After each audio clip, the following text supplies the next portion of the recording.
The one thing we know for certain about the capital of India is that it is colourful and huge.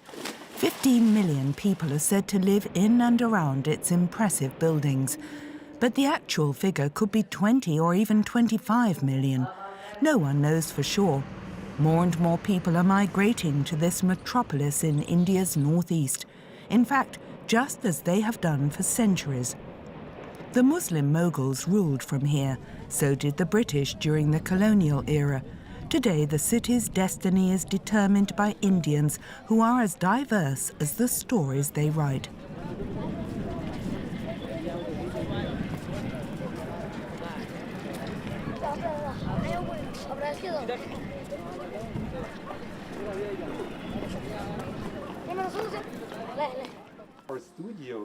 Rana Dasgupta writes stories about modern-day Delhi. Entitled Capital, his latest book is not only about the city itself, but also about the importance of money in Delhi. Rana Dasgupta was born in Britain as the son of Indian parents. He moved to the city of his forefathers several years ago, even though he takes a distinctly critical view of Delhi. The spirit of the city is very harsh and aggressive. It's very paranoid and concerned with threats and security. And I think the warmth of the city is directed inwards. So people are very good hosts, for instance. It's a delightful place to be hosted, the city, because people, once they invite you into their home, they will give you everything. Rana believes that the apparent harshness of the city comes from the fact that over the last few centuries it has been built by immigrants, people who established a new life for themselves here, regardless of the consequences. People say that Delhi is a very ancient city because there have been cities here for maybe 1,500 years. But it's actually not an ancient city because every time new sets of people come to the city, they abandon everything that's happened until that point and they build another city just next door. And then they ransack the old city for stones and everything and build again. The British did that, the Mughals did that, everyone's done that. And even now with Gurgaon, which is the new shining tower city of corporations. And indeed, in Delhi you can take a journey back in time every day. Bustling Old Delhi lies in the north of the city. Then there is New Delhi with its many splendid buildings and government offices. Located in the far south are the suburbs of Noida and Gurgaon, which are also home to millions of people and impress the visitor with their high-tech architecture. This is the one side of Delhi, the creative, glamorous, beautiful side.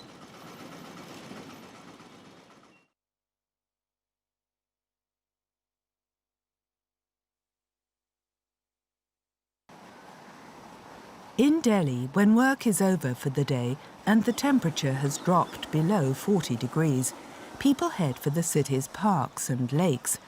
This man-made lake in the trendy neighborhood of Hauts Khas is particularly popular.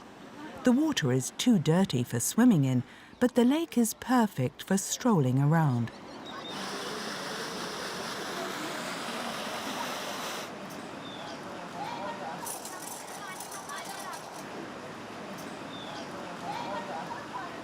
And after a stroll, it's away from the lakeshore and into the fray.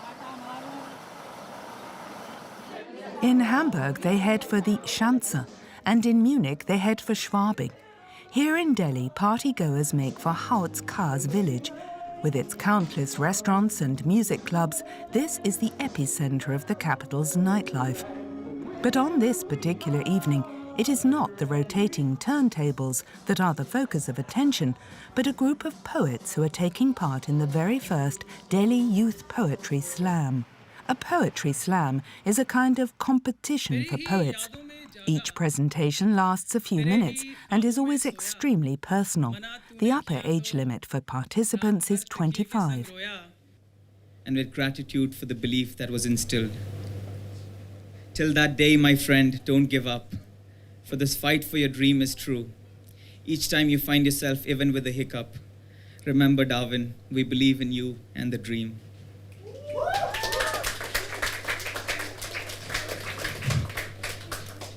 So, we want to bring young people to the movement. So we want to talk about personal and the political. We want to bring young people to bring out their voices and perform in front of small audiences, build a community which speaks in a chaotic city like Delhi. I wish when Cupid struck its arrow and love came knocking. The poem this woman wrote deals with the risk of falling in love. She would like Cupid's arrows to carry a warning, but since they don't, falling in love remains dangerous. Forever, but mind you, there are other ways too. You don't always have to straight hard for it. However, now that I'm already here, please deal with caution. you need to shut the world.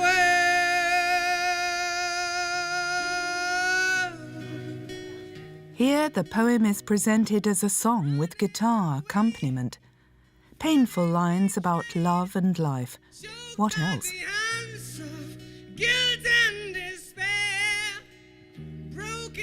But not all the poets focus on intimate and everyday issues.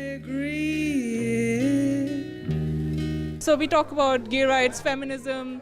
Gender plays a really big role in slam poetry. So you'll see we have performers who talk about how it is to be a woman in India, how it is to be a northeastern Indian in a city which is discriminatory. This poet is not even Indian. She comes from Tibet, doesn't really feel at home anywhere, and now works through her frustration with poetry. They say I'm a Shija girl, that I don't have the same spirit of the unadulterated Tibetan blood. India has seeped into my soul. The elders call them Sanjara, but quietly they get offended. The youth are a little more creative in choosing words for those not born in India. But on the city streets, I'm just another chinky. The audience applaud enthusiastically every time. Afterwards, they head off to other clubs where the evening isn't yet over. For example, to one where presentations also take place, albeit of a totally different kind. Welcome to the Delhi Death Fest. Death metal is a particularly violent form of hard rock. The bass is extra heavy, the voices extra deep, and the lyrics extra gloomy, but in no way could the mood be described as apocalyptic.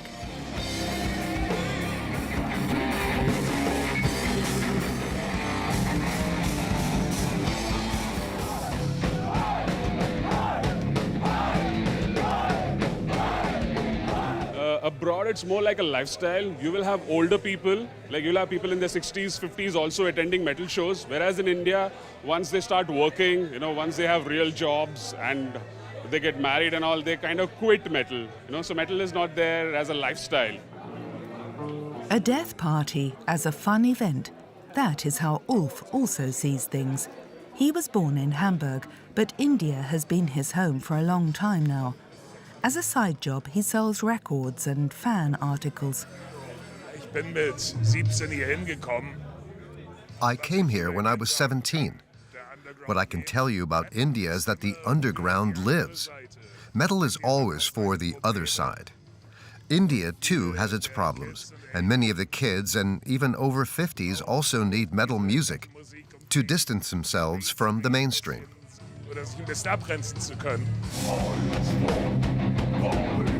Inside, the blast continues, but only until midnight. Otherwise, the neighbors will complain.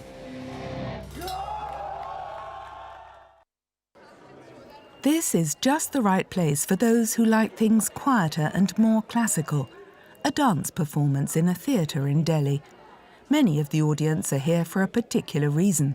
They're friends or relatives of the evening's dancer. This will be her first major appearance after a long period of training. Naturally, her coach is also present. Classical arts were never for the public. It was always for the elite and for connoisseurs who were educated like opera and ballet. All these modern music, contemporary dance, salsa, whatever, tango and all that, they'll come and go. But classical arts, traditional arts never die. They're like a golden piece. A gold never goes out of fashion, nor does it lose its sheen. Known as Kuchipudi, this form of dance comes from southern India. But the story the dancer tells with her body is universal. It is about the conflict between good and evil and the hope for worldwide peace, salvation through beauty.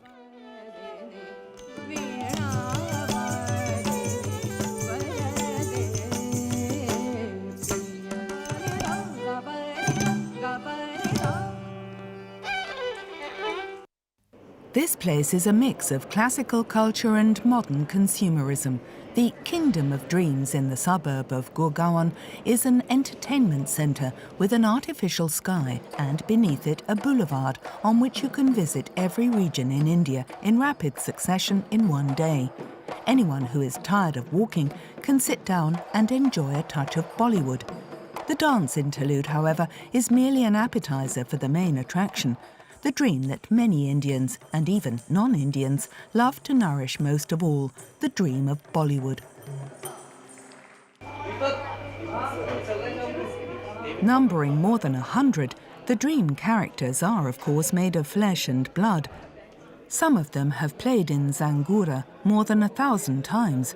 Zangura is the story of a prince who has to choose between two women, one a princess, the other a rebel. Initially, I was not an actor, I was a cricketer. So when I joined this field, acting, I start with mimicry and all. I always,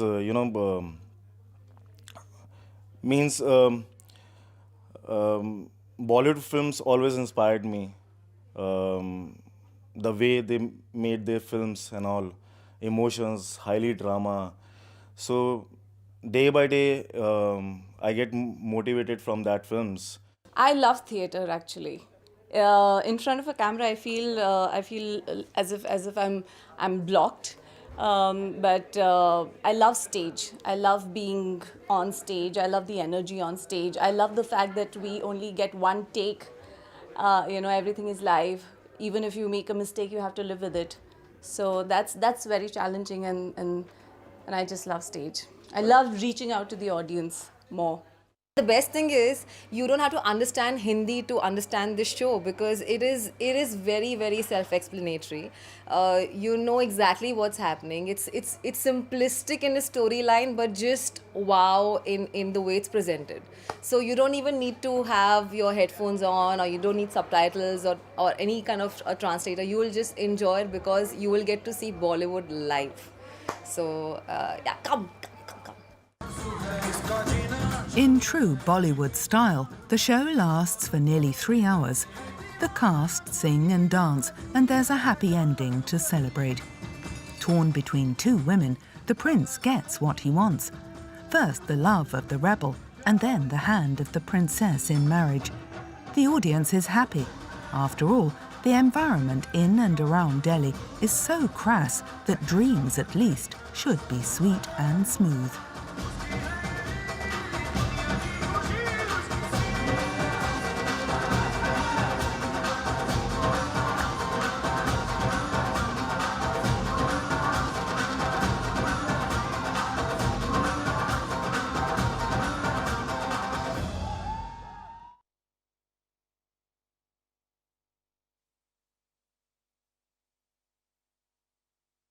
From the kingdom of dreams to ultra-harsh and often unjust reality, to one of Delhi's many slums, home to those who cannot afford the steadily rising cost of rented accommodation. Most of them came to Delhi from far-off places at a time when cheap labour was in great demand. Since then, many have become unemployed. Some of my neighbors have been living here for 20 years. There's no electricity, no running water, and no toilets. So we live without any goal and without any form of comfort. Like many here, Kranti hoped that she and her husband and their children would be able to move into a proper house, but she has since abandoned that dream. How are we supposed to move into a bigger house if we have no income? My husband can't find work anywhere. We have no future. The husband of Roshni, her neighbour, is also out of work. The whole family live from what she earns as a cleaner, about €2 a day. I only hope that my children will be able to escape from poverty. We've often thought about how we could get away. But since we don't have any relatives who could take us in, we have to stay here. Yet luxury is close by. Located just around the corner, in fact, is Delhi's most luxurious shopping temple. Here, running water is literally fired into the air. And this again is the other side of the social coin, a slum where water is scarce, despite the vast amount of rain that falls in the monsoon season.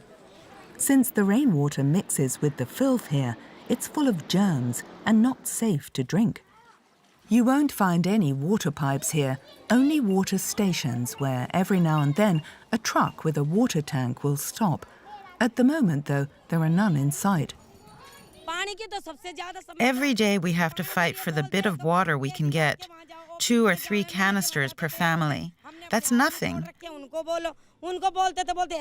And there are no wells here. We complain and complain, but nothing happens. While they are waiting here, a truck arrives at another water station. People immediately rush up and get as much water as they can, because no one knows when the next delivery will be. We get water here every 1 or 2 weeks. That is nowhere near often enough. So we have to fetch it from other places. And that's tough, especially for the women. One resident told us that criminal gangs profit from the water shortage. Some gang members have taken control of a public water tank near here. They sell the water illegally to people who don't even live here. An hour later, the other end of the slum is a hive of activity. At long last, a truck with a full water tank has arrived.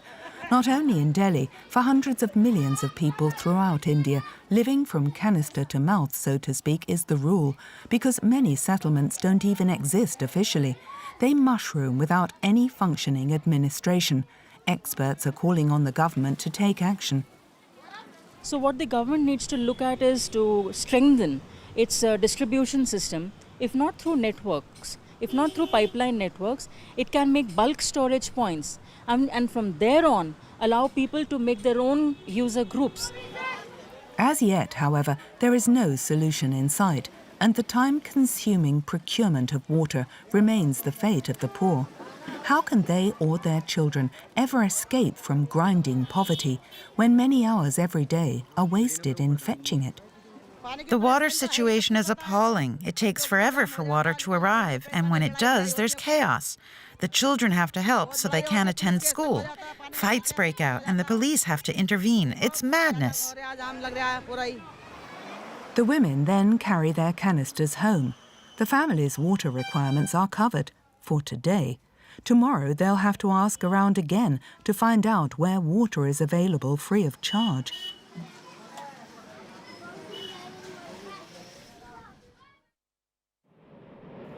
Here there is water in abundance, but it is unpalatable.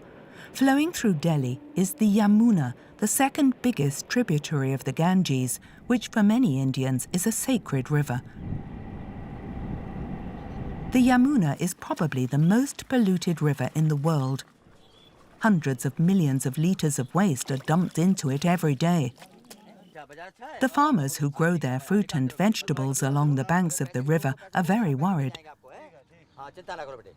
The river is completely polluted. The main culprits are the factories who just discharge their waste in it.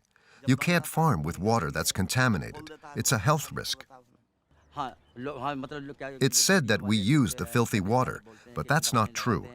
We irrigate our fields with well water, which we filter first. We even drink the water, and we are healthy. There are far too few water treatment plants. The only hope is that at least the groundwater isn't toxic and can be used for preparing meals.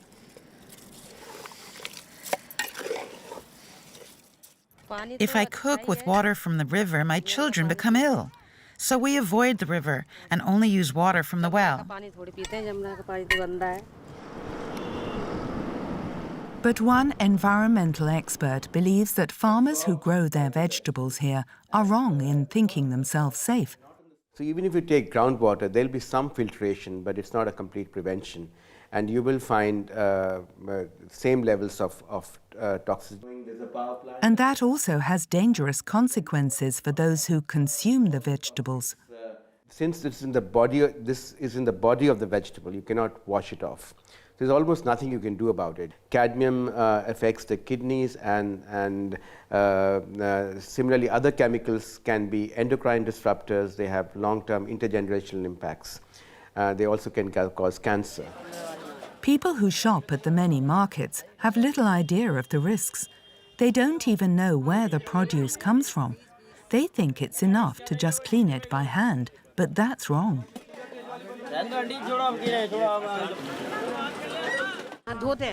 I wash vegetables thoroughly before I cook them. I know they contain a lot of pollutants that can make you ill, so I clean them carefully. The Indian government promised years ago to clean up the Ganges and its tributaries.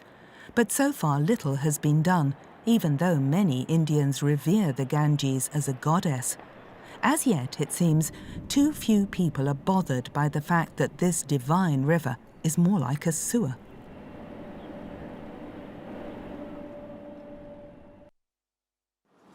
But there is also another way of dealing with refuse, a creative one, in fact. Here, art is produced from scrap. Rusty containers are adorned with graffiti. Even artists from Europe participate. They find that what is decrepit and chaotic fuels their creativity. We got to see a part of India that not many people get to see. So we experienced something very raw, very ghetto. I've never seen so much diversity in my entire life. I've never experienced a country where there's 27 different official languages and thousands of gods. This mural is dedicated not to a deity, but to a national idol.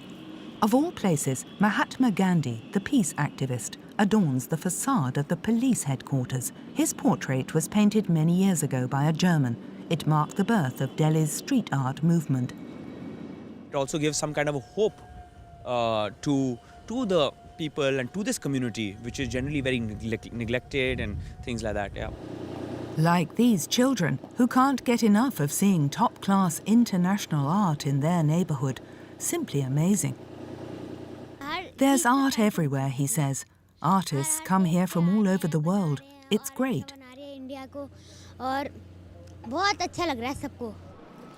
And in all likelihood, they will continue to come, because in Delhi there are still countless containers that can be decorated, and no end of shoddy facades either.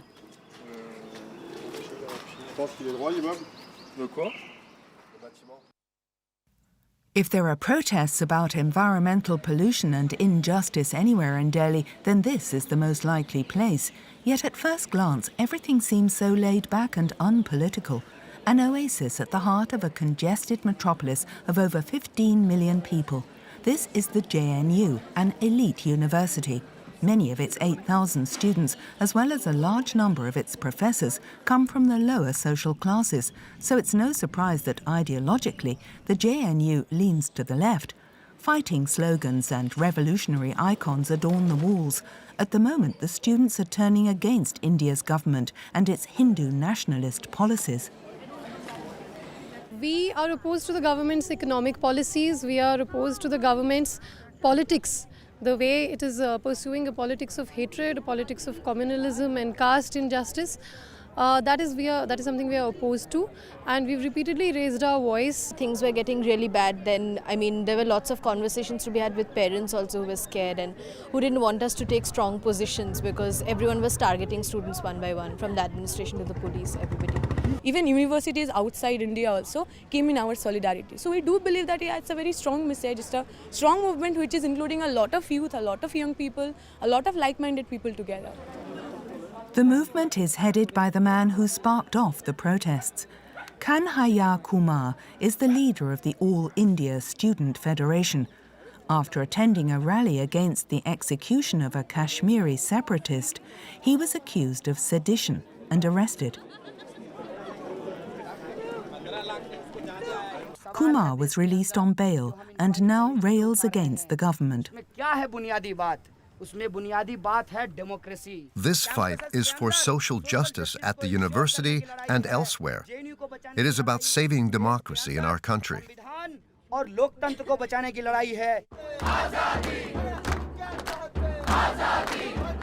Azadi, Azadi, freedom, freedom. The students are at least able to voice their protest without interference. The security forces are nowhere to be seen. Protests are somehow a part of Delhi life. After all, there are many grievances that need addressing, not least in the important public sector of healthcare.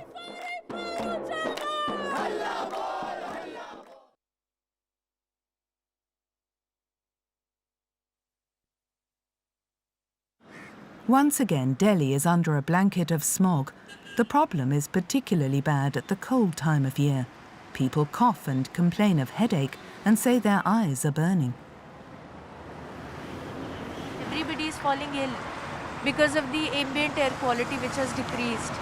I mean, which has decreased to such a level that people out here are not able to breathe. For 4 or 5 days now, things have been unbearable. This filth is dangerous and toxic. At times, the fine particle levels exceed 1,000. That's 40 times higher than the threshold values set by the World Health Organization. The tiny particles get into the bloodstream and the lungs, increasing the risk of cancer and stroke. The main culprits are diesel vehicles and the countless fires in the streets. And on major public holidays like Diwali, the Festival of Lights, fireworks add to the problem.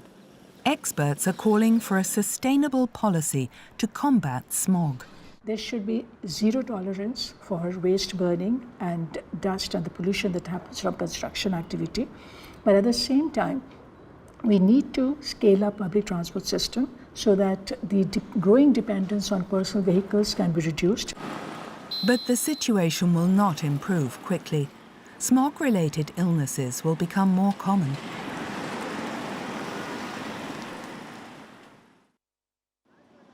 Anyone who falls ill in Delhi, or indeed anywhere else in India, and wants the best possible treatment but can't actually afford it, likes to come here.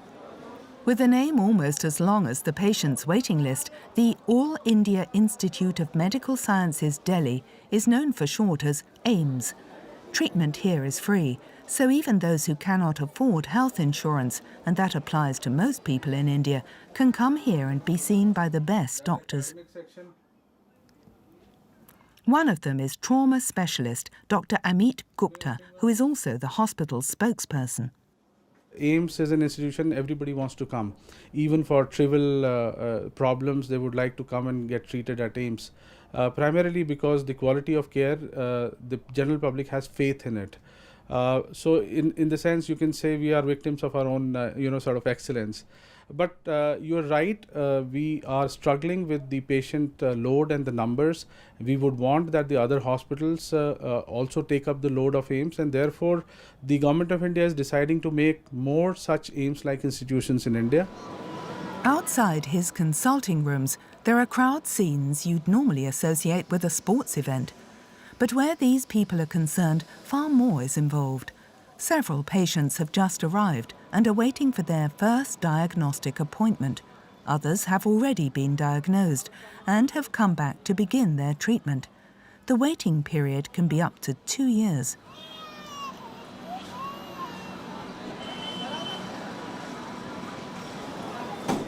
Some of the people here are accompanying married couples, parents and children who are ill. While treatment is being given, they live on the site.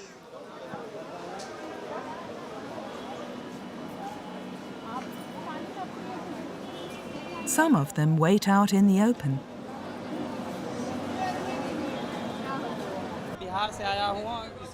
I have come with my daughter from the east, from Bihar.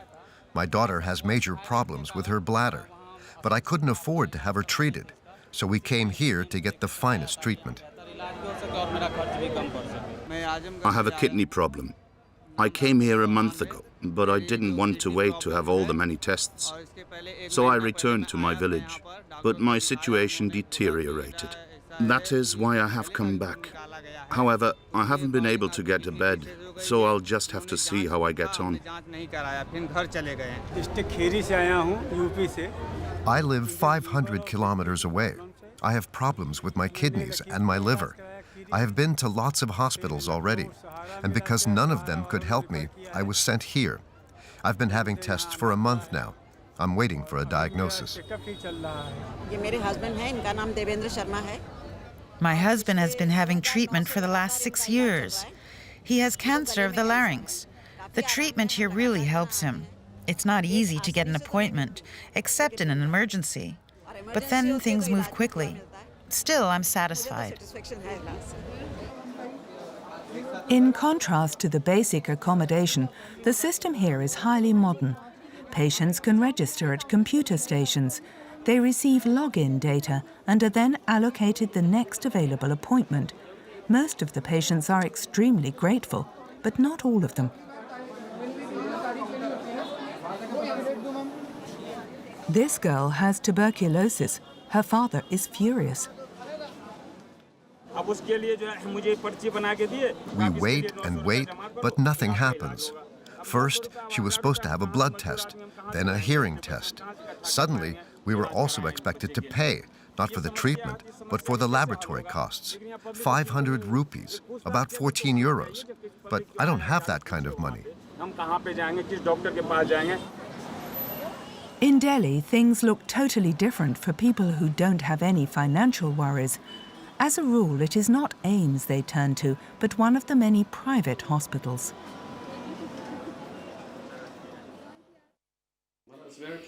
Having come out of her anesthetic, Rosie feels like a new person. Her mother is with her. Only a short while ago, Rosie was still called Michael and looked like this. Now she has the body she has wanted ever since childhood.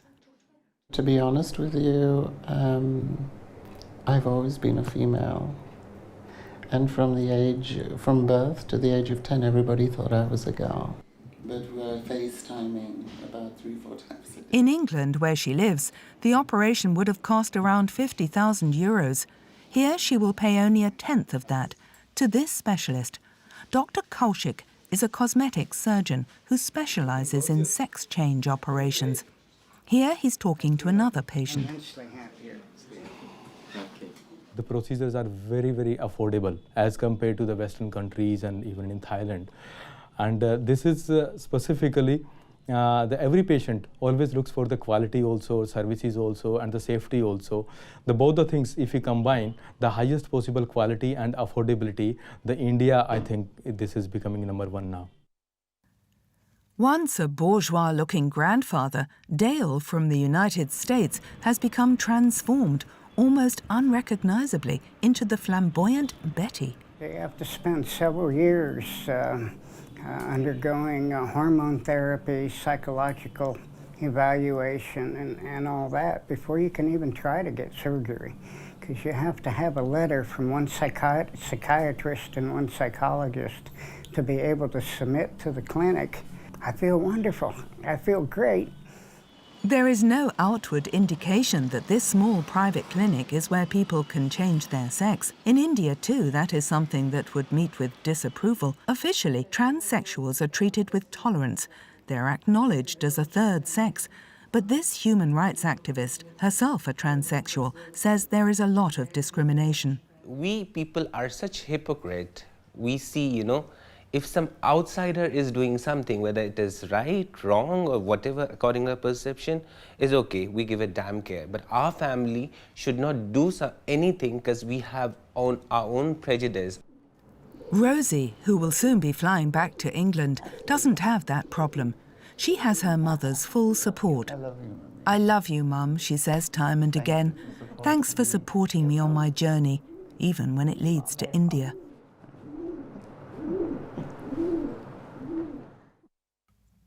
Our next story takes us out of Delhi to Bodh Gaya in eastern India. It was here 2,500 years ago that the Buddha is said to have found enlightenment.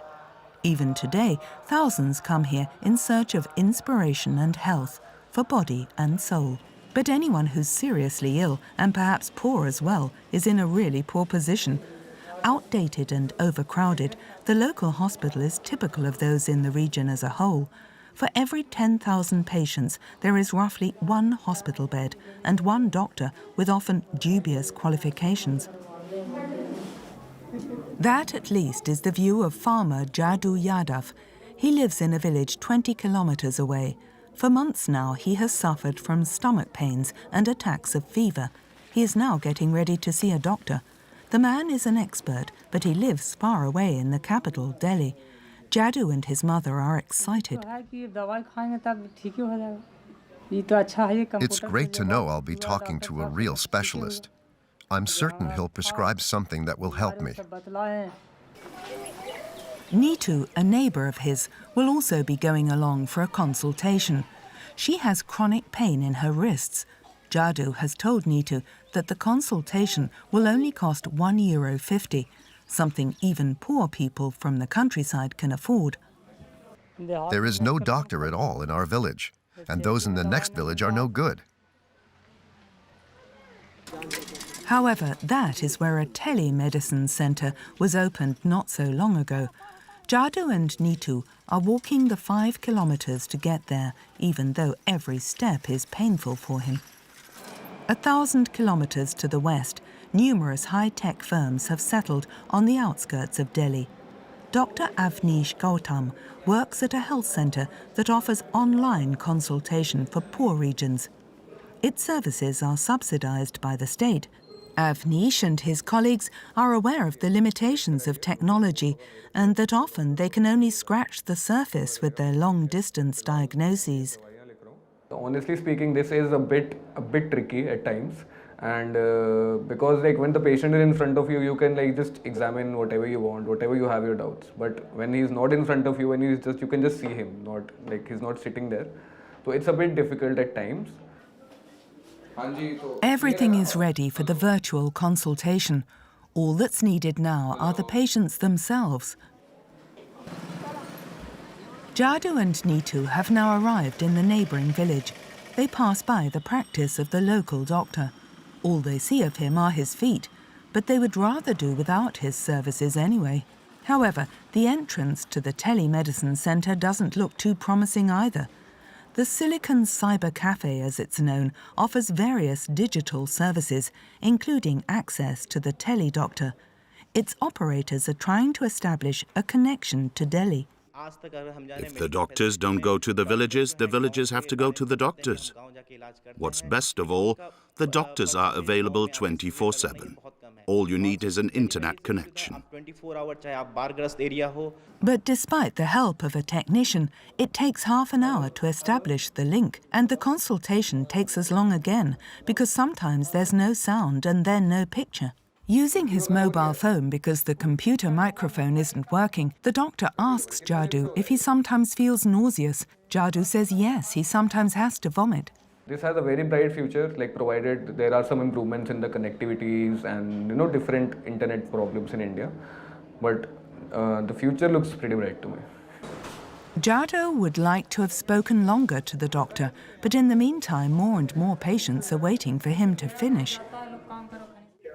Now it's Neetu's turn. This time the internet link is perfect. Dr. Avnish prescribes some ointment for her and assures her that she will soon be free of pain. I think it's a real step forward. In this way, I can talk to a specialist who will recommend the right treatment. At the pharmacy on the other side of the road, Jadu and Neetu present the prescriptions they have just had printed out. They wait, but they don't get what they want. I only stock what local doctors prescribe. You can have cough medicine and aspirin. You'll have to go into town to get the medicine on your prescription. Maybe you'll be lucky there. So they will have to go all the way to Bodh Gaya after all, to the city of the Buddha. For Jadu and Neetu, the road to the beautiful digital world is longer and more complicated than they thought.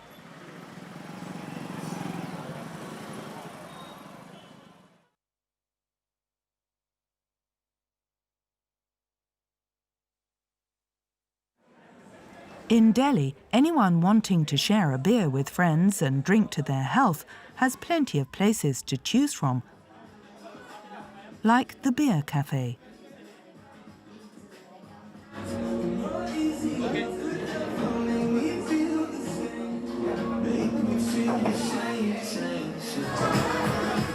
The owner of this modern pub explained to us what makes beer so popular, especially with young people. So India is a liquor drinking nation. You know, 2/3 of the entire liquor in the world is consumed in India. The Indian market for beer is 11%.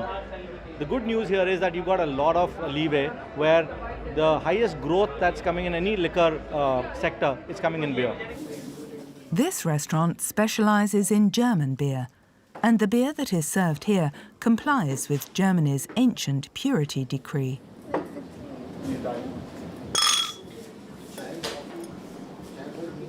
But then German beers are nicer because it's got the essence, and the barley that you grow in Germany is completely different to what we have in India. The water in Germany is probably playing a much better role in producing beers in Germany than what it does in India. It is easily palatable with the German meals that we serve. That beer is becoming more and more popular in Delhi is somehow fitting, because in its own way, the capital too is something of a brew.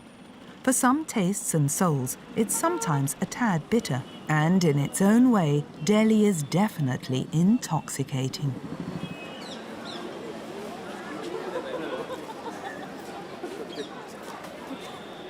So